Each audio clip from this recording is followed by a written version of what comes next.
Seguimos en el segundo bloque. Ahora vamos a empezar con las cuestiones relativas al desastre natural en Japón. ¿Cómo esto repercute en la economía mundial? Mira, creo que conviene hacer un repaso de todos los hechos que han aquecido para tomar idea de la dimensión de lo que significa esto, ¿no? Fíjense que en Japón hubo un terremoto de 8.9 en la escala de Richter con un máximo de 10, ¿no? Un terremoto que destruyó buena parte de la infraestructura de transporte del Japón, en términos de ferrocarriles, en términos de ruta, en términos de aeropuertos. Japón hoy es un país que está dividido en dos. De Tokio para abajo está funcionando, de Tokio para arriba está casi todo paralizado. Pero a este terremoto fue seguido por un tsunami con olas de 10 metros de altura, un tsunami como no hay precedentes en los últimos 100 años. El terremoto no destruyó edificios, pero el tsunami se llevó puesto 85.000 edificios, con lo que esto significa en términos de vidas y en términos de desaparecidos. Los datos que se dieron esta mañana hablan ya de 11.000 muertos y 15 o 17.000 desaparecidos. Y Japón, ¿no?, es la segunda o tercera economía del mundo. La segunda a esa hora fue la segunda durante mucho tiempo. Ahora ya es la tercera porque fue superada por China, ¿no? Ahora, ese tsunami y ese terremoto finalmente terminaron afectando la central nuclear de Fukushima, ¿no?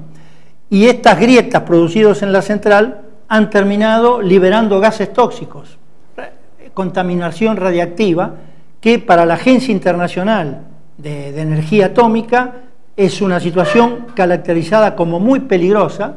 Fíjense que se caracteriza que es como un incidente de grado 5 o 6, cuando el máximo en la escala de estos incidentes es 7. 7 fue el grado que alcanzó el accidente nuclear de Chernobyl, para que tengamos una idea de lo que esto significa.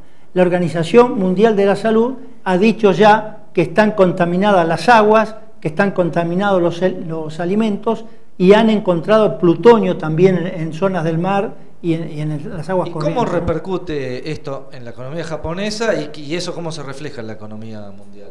Respecto a la crisis, sobre todo. Bueno, esto lo tenemos que ver porque Japón es hoy por hoy, como decíamos, la tercera economía del mundo.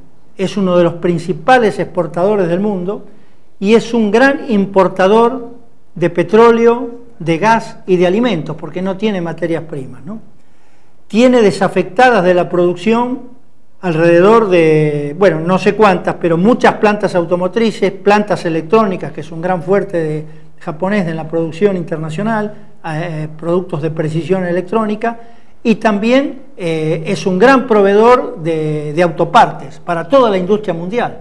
Por lo tanto, eso de alguna forma va a tener que afectar el desenvolvimiento de la industria automotriz en otros países, ¿no es cierto? Así que eso vamos a ver cómo evoluciona. Pero lo que es importante también es ver este análisis desde el punto de vista energético. Japón tuvo que desactivar 11 centrales nucleares, tiene 58, ¿no? En el mundo hay implantadas hoy 400 y algo de centrales nucleares. Estuvimos viendo que se está dando un gran debate a nivel gobiernos inclusive, y a nivel sociedad civil, más en los países centrales, que son los que más centrales nucleares tienen, sobre la posibilidad y la viabilidad del uso de energía nuclear.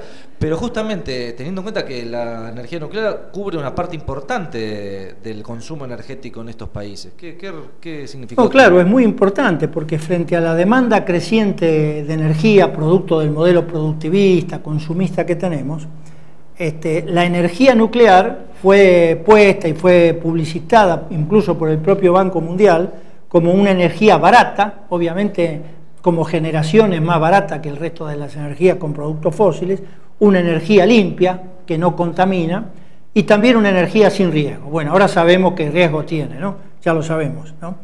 Esto hizo que en el mundo se implantaran 442 plantas, de las cuales en la Unión Europea hay 143. Ahí seguramente, director, tenemos en pantalla viendo el gráfico mapa donde está la distribución, ¿no? Ahí se ve que en la Unión Europea hay 143, en Alemania 17, en Francia 58, en Estados Unidos 104, en Japón 54, Y ya que estamos en América Latina, hay 6, 2 en Argentina, 2 en Brasil y Nosotros 2, tenemos Atucha 2 y 2 en también. México. No, Atucha 2 está en vía de construcción. Está en vía de construcción, ¿no? Ahora, en una época, una aclaración o un recuerdo, muchas veces se tomó el tema de la energía nuclear como un símbolo de soberanía, ¿no? Por eso se priorizaba tanto el desarrollo de esta energía. Los franceses... No, bueno, en Argentina también. En Argentina también. En Argentina también. Argentina llegó a desarrollar agua pesada, ¿no? En cierta forma sí, porque no depende, una vez que uno tiene instalada la energía nuclear no depende de nadie. El problema del petróleo se depende, el problema del gas se depende del mercado. Acá no. Y que es una energía, la generación es más barata. Ahora, lo que dicen también que las centrales nucleares tienen un determinado periodo de vida útil. Al cabo de vida útil, el costo de anular esas centrales, que hay que hacerles un sarcófago de un cemento especial y que tardan 100 años en diluirse los efectos radioactivos, tienen un costo tremendo a posteriori. Desde el punto de vista de la generación es más barata, pero una vez que dejan de funcionar el costo sube, dicen algunos especialistas que sube rápidamente. Por lo tanto, analizado en el ciclo histórico de una central, había que ver hasta dónde es más barata o no, ¿no es cierto? Ahora, todo esto, como bien vos decías, ha traído una gran reacción social en determinados países con grandes movilizaciones, la semana pasada y esta semana también, en contra de la energía nuclear. Ya la Unión Europea mandó a controlar toda la central, el estado de las centrales nucleares. Hay muchas de ellas que ya están cumpliendo el periodo de vida útil o el periodo de estar en reparaciones. Alemania sacó 7 centrales de servicio. En Estados Unidos, que habían sacado una disposición para prolongar en 12 años la vida útil de centrales que ya estaban en proceso de terminación de su vida útil, han cancelado esto y hay una gran discusión acerca de la energía nuclear. O sea, están en problemas, digo. Exactamente, acá hay un problema muy claro de este tipo, ¿no? ¿Y esto qué influencia tiene respecto de la crisis y la economía? Esta cuestión, digamos, la salida, la discusión que tenemos con el tema de la energía. Bueno, esto hay que relacionarlo con el petróleo, porque el precio del petróleo tiende a subir. Por un lado, porque hay una demanda genuina, producto de la mayor actividad económica y producto de China e India, que consumen petróleo en gran cantidad, ¿no? Pero ahora se ha agregado el problema de la revolución democrático-social en los países árabes y específicamente la guerra en Libia.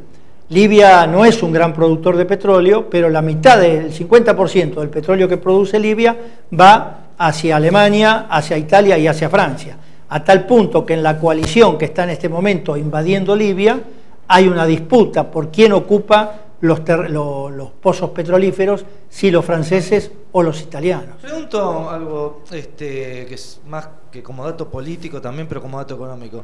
En los últimos 10 años, el gobierno libio no había concesionado la mayoría de sus pozos a empresas. ¿De qué capital eran las empresas? No, la mayoría de esas, alemanes, franceses e italianos. Creo que mayoría de italianos. Muy poca presencia norteamericana. Libia, a mi juicio, puedo estar equivocado, Libia no es importante en términos económicos y en términos petroleros para los Estados Unidos. Puede serlo con una perspectiva de futuro de largo plazo, toda reserva petrolera le interesa a Estados Unidos. Pero yo creo que en la coyuntura y en el corto plazo o mediano plazo, lo que le interesa es la posición geopolítica, porque cualquier cosa que suceda en Libia puede afectar en Egipto, que está en las puertas de Libia, o Libia a las puertas de Egipto, y Egipto es la pieza clave de los Estados Unidos en su relación con Israel, ¿no? Y nosotros estamos hablando del petróleo porque el petróleo también sería una alternativa también muy contaminante, pero segura y rápida de reemplazo a las centrales nucleares. No, claro, evidentemente, si quedan centrales nucleares desafectadas en Japón, en Alemania, en otros países, y además está todo cuestionado, lo más rápido que queda a mano es el petróleo, incentivar la producción de petróleo. Esto lo que está haciendo es que Arabia Saudita tenga cada vez un papel más importante. Arabia Saudita es el socio más directo y más seguro que tienen hoy los Estados Unidos. No son déspotas esos, ¿no? Claro, esos no son déspotas, ni son antidemocráticos, es una monarquía y es el gran productor petrolero, pero además el que regula los precios del petróleo, ¿no? Entonces tiene un papel fundamental, porque puede aumentar la producción de petróleo o bajarla según cómo evolucionen esos precios. Acá tenemos una pregunta de chat que no quiero dejar de plantear antes de cerrar el bloque y para que cerremos el bloque con la respuesta a esta pregunta. Pregunta desde el chat. Teniendo en cuenta esta situación del petróleo, ¿en qué afecta el tema, teniendo en cuenta que a su vez Venezuela es un productor importantísimo de petróleo, es el cuarto productor mundial, si no me equivoco, de petróleo, ¿en qué afecta a Venezuela y al contexto latinoamericano esta situación? Bueno, efectivamente es un productor muy importante y en los últimos años ha hecho grandes descubrimientos en la cuenca del Orinoco, ¿no? O sea que tiene una reserva petrolera, no solo es un gran productor, el cuarto, sino tiene reservas petroleras de la segunda o tercera o cuarta más importante del mundo también, ¿no? Bueno, en primer lugar no lo afectaría demasiado, sino que la subida del precio del petróleo a un país netamente exportador de petróleo como Venezuela lo va a beneficiar, ¿no?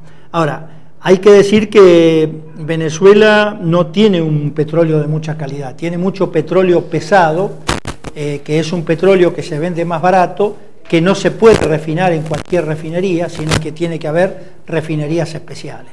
De todas maneras, hay un dato importante. Cuando Venezuela producía 2 millones de petróleo diarios, 1 millón, el 50% de eso iba destinado a Estados Unidos, que eso para Estados Unidos es el 14% del consumo petrolero en Estados Unidos. Es decir, ese flujo de petróleo es muy importante para Estados Unidos, pero también para Venezuela, o sea que por más chisporroteo que haya, el flujo de petróleo no se va a cortar porque ninguno de los dos puede darse por el momento el lujo de cortar ese chorro de petróleo, ¿no? Bien, vamos a ir cerrando este bloque. Recordamos acá el conflicto en Medio Oriente, el petróleo, la crisis nuclear y la crisis natural en Japón. Y nos quedó en el tintero en qué afectaría los costos de la reconstrucción de Japón al tema de la economía mundial. Es un tema importante. Que lo abordamos apenas retomemos en el siguiente bloque.